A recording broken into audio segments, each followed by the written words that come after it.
Acá estamos con la segunda parte de esta serie de Historia Argentina.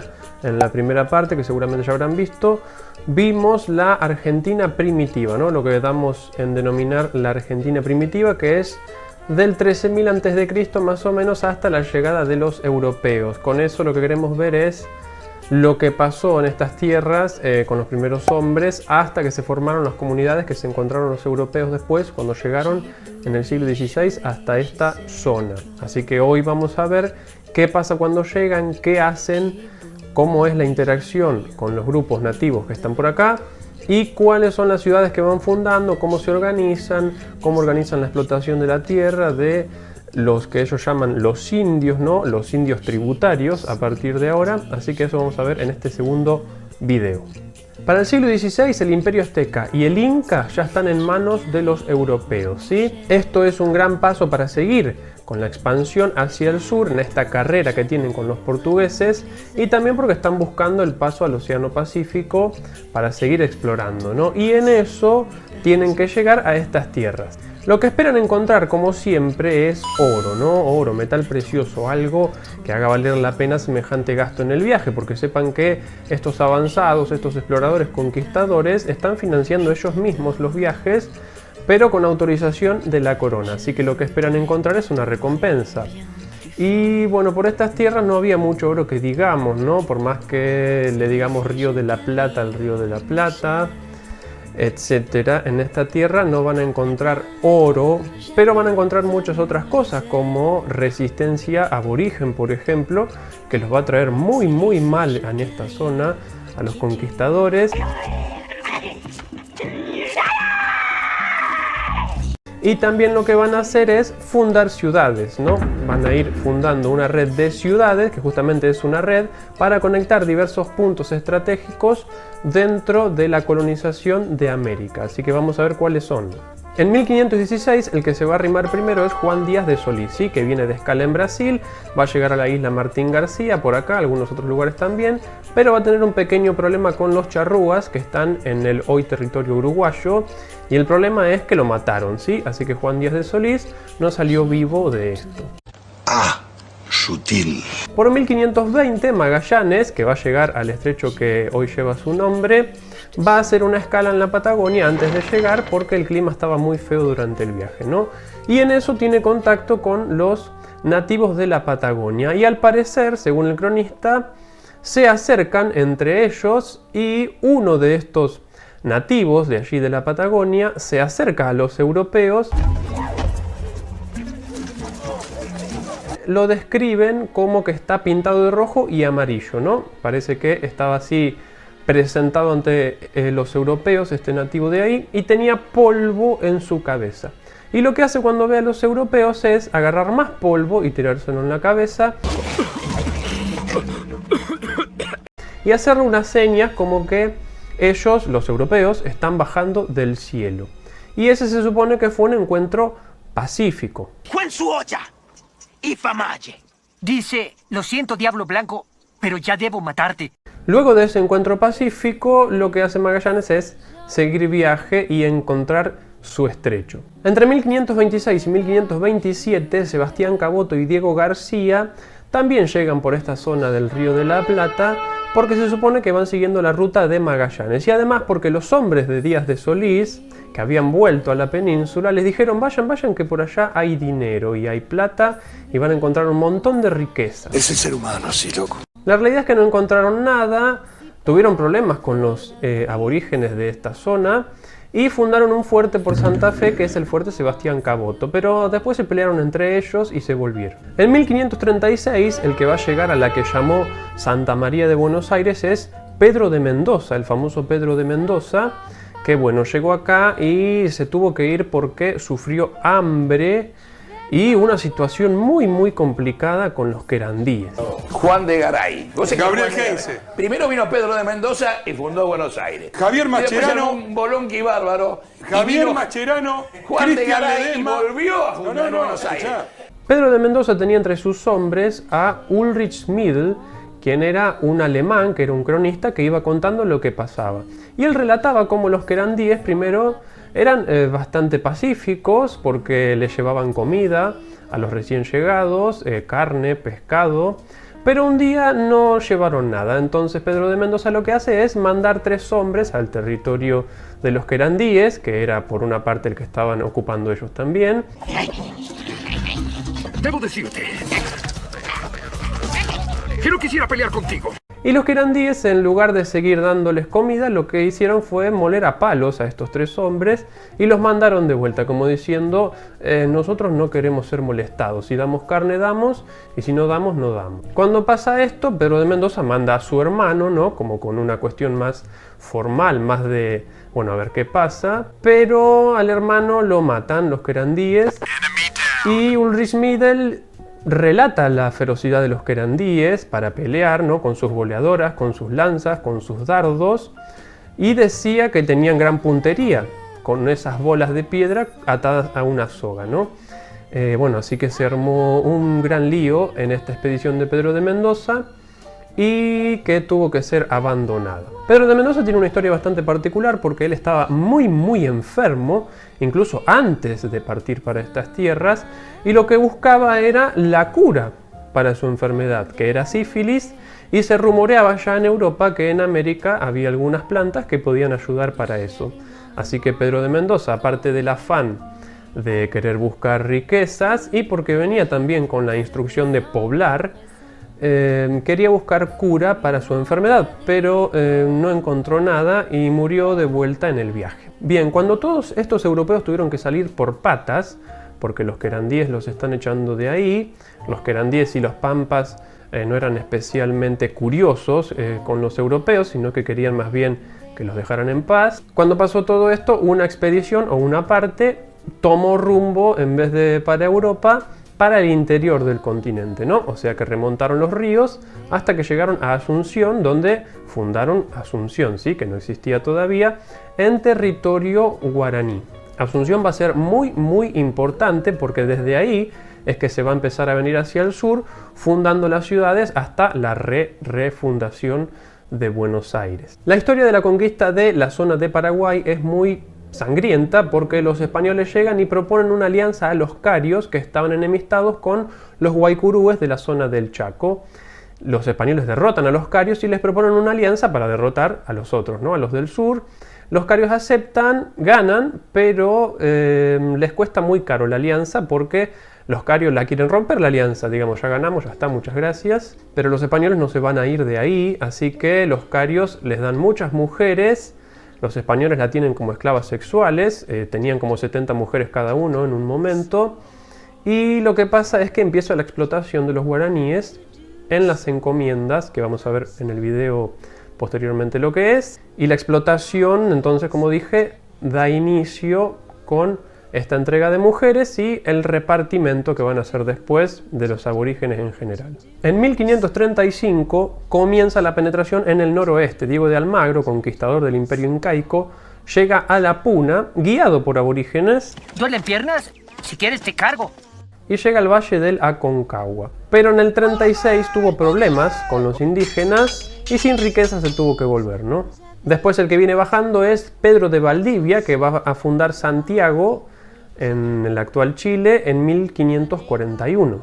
En 1543 Diego de Rojas viene y explora Tucumán, pero muere a flechazos porque los aborígenes del noroeste no tienen ganas de que estos visitantes estén explorando por ahí, así que ha costado más de un siglo someterlos y uno que pagó fue este señor Diego de Rojas. En 1553 se funda Santiago del Estero, que se supone es la madre de las ciudades porque es la primera en lo que es el territorio argentino, o lo que va a ser el territorio argentino, fundada por los europeos. En esta zona hay muchos problemas, la Puna y la Quebrada de Humahuaca no van a poder ser por ahora conquistadas porque hay mucha resistencia indígena, así que la población más o menos se va a ir ubicando en la zona que hoy es Santiago del Estero, para fundar allí esa primera ciudad y a partir de ahí empezar a ver cómo se puede avanzar.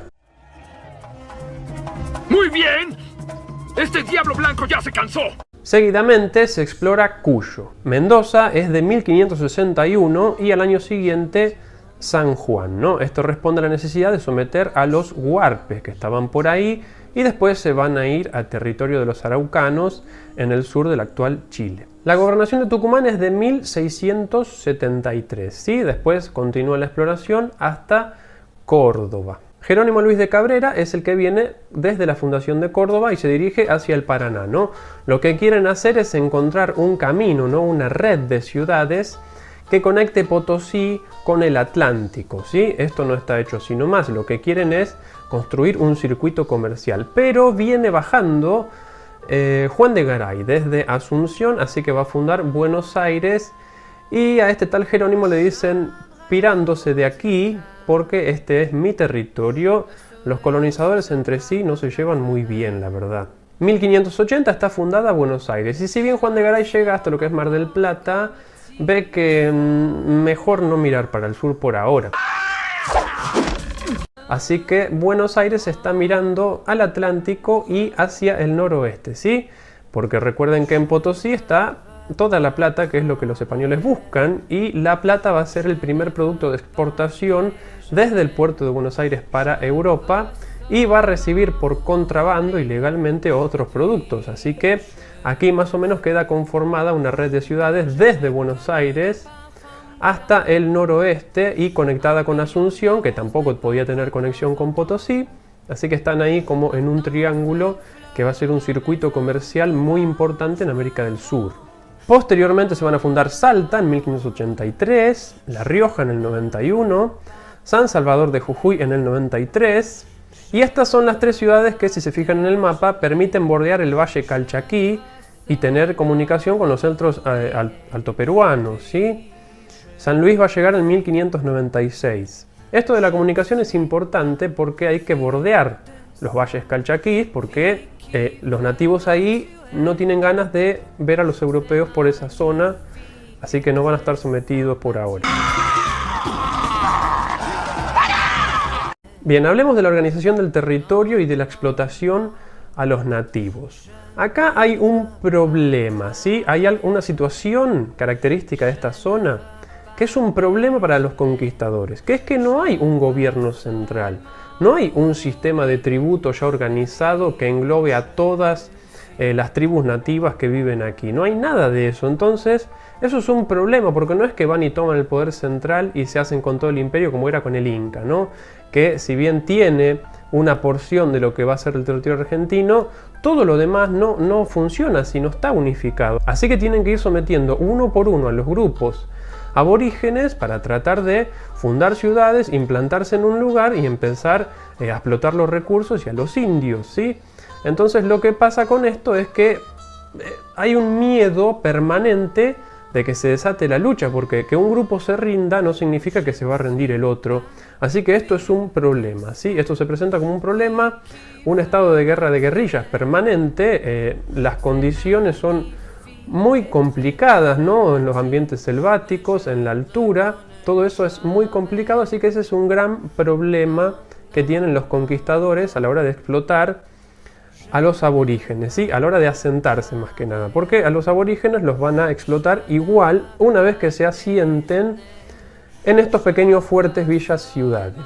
La verdad es que llamarles ciudades a veces le queda un poco grande este nombre, ¿no? Son más bien villas, fuertes, que se van agrandando con el tiempo. Siempre se toma el caso de Asunción para explicar lo que es la encomienda, ¿sí? Que es un régimen de explotación en el que entre los colonizadores se reparten aborígenes como si fueran cosas. Recuerden que ahora los aborígenes no son más ni aborígenes, ni indígenas, ni guaraníes, ni charrúas. Ahora son indios tributarios de la corona, ¿sí?